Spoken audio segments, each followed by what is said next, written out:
Hello friends, it's that time of year again, and boy what a year it has been. So many wonderful games have been released in 2022, it's honestly hard to choose just 5. We've been spoiled, guys, but that's what we'll attempt to do anyways. It's fun looking back and thinking about all the great games I've gotten to play this year. So, as Chublima and I do every December, let's wrap up the year with a quick rundown of our top 5 games of 2022. Let's hop into it.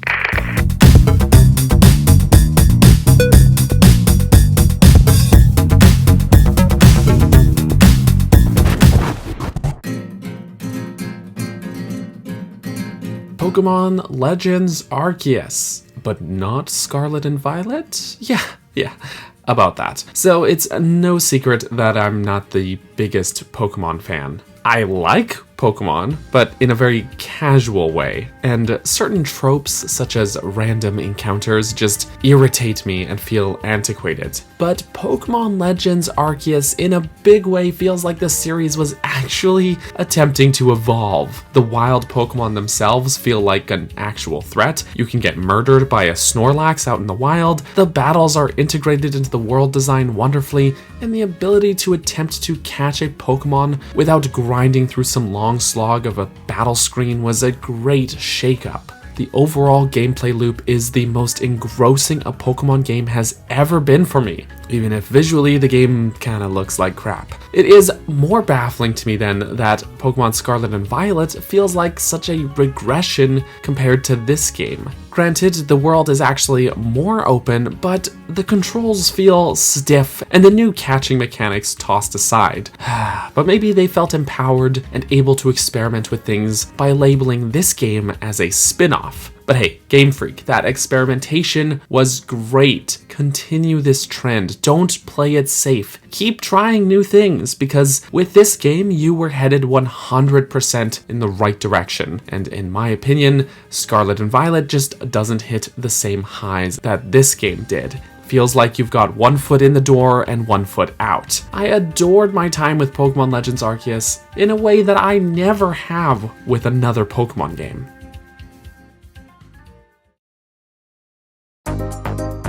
Hey everyone, it's Chublima. Huge thank you to Kat Bergerson for inviting me back for another top 5 games.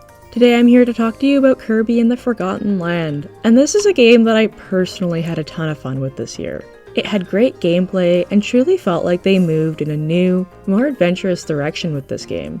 It gave us the same lovable Kirby, some upgradable abilities, and we got to play as Waddle Dee. Waddle Dee was a good stand-in for allowing some couch co-op action, but hopefully this is something that they'll build on in the future. Kirby and the Forgotten Land was a great step forward for expanding on Kirby games, and will hopefully influence future games in the series to take a bold step forward and move away from some of the redundancies the series has seen previously. This was a game that anytime I picked up to play, I couldn't help but smile. So if you're in need of a cute pick-me-up, Kirby is definitely for you.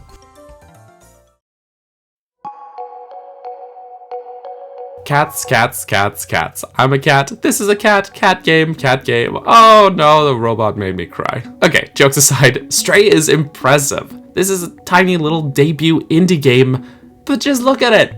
It's gorgeous! Stray is a short and sweet game, a little puzzle platformer with some open zones, but it is so charming and well thought out. It's far from a perfect game, and sometimes it feels like the controls are a bit rigid, but the little story which will tug at your heartstrings, the immersive setting, and the attention to detail, it's all so wonderful. Also, just so many cat things. Oh, I just want to do cat. I want to be a cat. Do this cat stuff.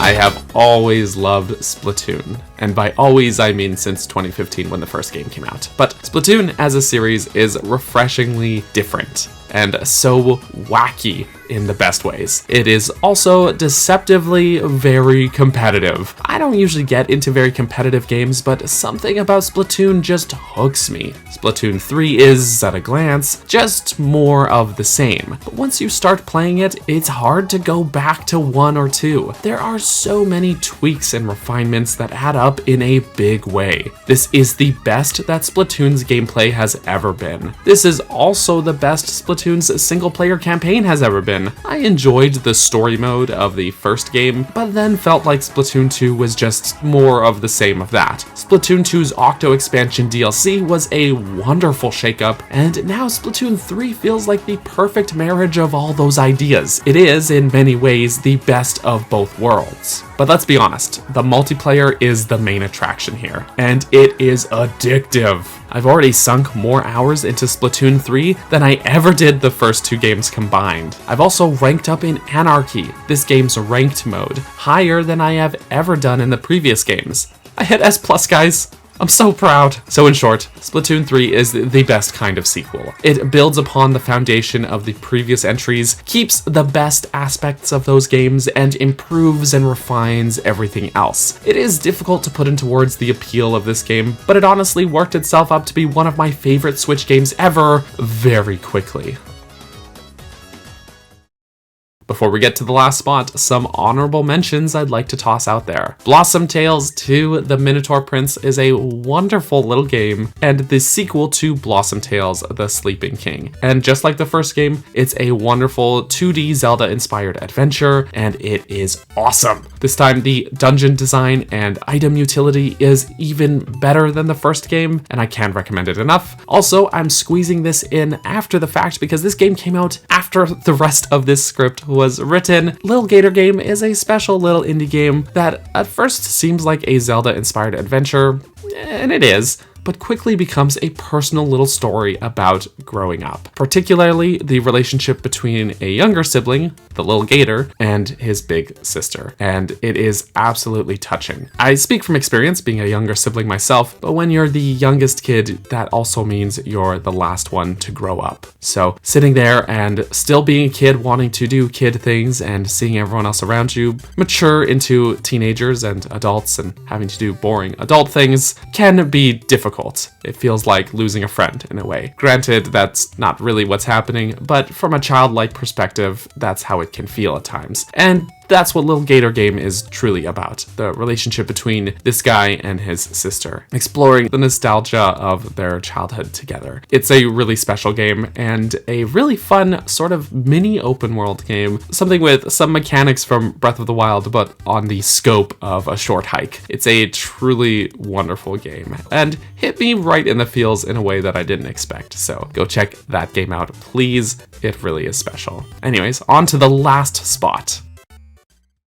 Maybe this will feel like an unexpected choice to some, but my personal pick for the #1 spot, my game of the year, is Tunic. What appears at a glance to be a cute, laid-back little Zelda-inspired fox game ends up being one of the most engrossing and challenging games I've played in recent years. To address the elephant in the room, this is not actually a Zelda-like game. It honestly plays closer to something like Dark Souls, maybe a hybrid of Dark Souls and Zelda 1 specifically from the NES days, maybe a touch of some Metroid-like progression as well. But there's no dungeons or other classic Zelda tropes that you would expect. This game is also cryptic. So when I say it's challenging, I don't just mean that the combat is hard. This game doesn't just respect your ability to think critically, it expects you to. There aren't many games that I'd advocate this for, but Tunic is absolutely a game where I would suggest keeping a notebook handy when you play. There is mystery in every aspect of the game's design, and it is up to you to figure that stuff out. Tunic is best played knowing as little about it as possible. So I won't carry on too long lest I ruin the experience for anybody else. But trust me when I say there is something truly special about this game. From the puzzles to the game manual to the music, it is truly a masterpiece and deserving of my #1 spot. And just to wrap this up, I want to not just thank you for watching, but also thank you for watching, but more generally, just a big thank you to everyone for the support this year. This has been an amazing journey as a creator, and I am so beyond grateful for the opportunity to do this. So thank you to my supporters on Patreon and my channel members here on YouTube. Thank you to every person who just decided to click on and sit through one of my videos. I appreciate you all so much, and I'm looking forward to bringing you even more great content in 2023. And also, thank you to Chublima for joining me on this video. You'll find links to her socials in the description below. Thank you so much for watching this video. Before we end this off, I just wanted to take a moment to say thank you to my patrons and channel members, including, but not limited to, Greymage, Brenda, Tetra, Callie, Gail, Hylian Wes, Justin, Clifford Longhead, Midnight Naomi, and Bunny. Thank you all so much for the support and for watching, and I will catch you all next time. Bye-bye!